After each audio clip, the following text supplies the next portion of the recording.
The business community in Portmore, St. Catherine is expressing disappointment with how the state of emergency for the parish has been implemented.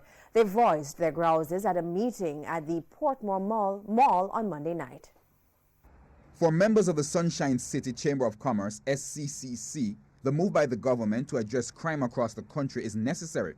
However, with the new state of emergency in St. Catherine forcing businesses to close early, the Chamber believes something is wrong with the approach. We are attacking crime from the wrong end. Chamber President-elect Basil Eastman says there has been a drastic drop in commercial activities since the SOE was implemented last Thursday. The current president, Norman Walker, agrees. He notes that the forced cutbacks are affecting the investments of old and new entities. Portmore's new cinema, Sunshine Palace, is one such entity. The Cineplex no longer goes beyond 9 o'clock. With such a massive investment and you are not able to satisfy your customers, must be cause for great concern. And I certainly going to be sharing audience with the management of the Cineplex. He suggests that while an SOE may work for other areas, it's not a one-size-fits-all solution. Mr. Walker admits that there is a crime problem in Portmore, but says it's confined to a few pockets across the municipality. I would think that the police would now strategize how they would approach this matter, rather than give us a broad paintbrush.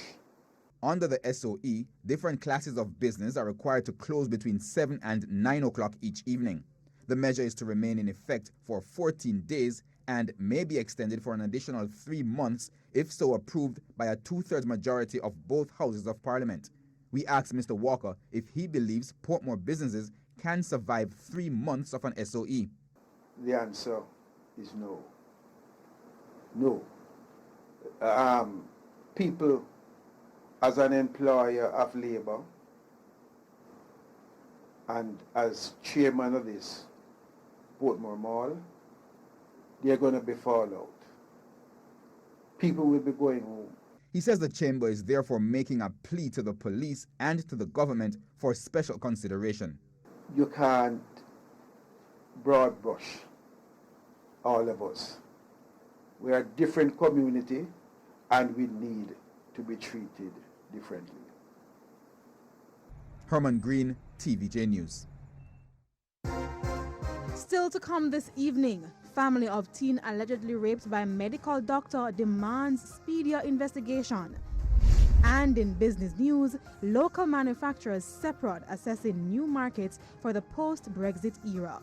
We'll be right back.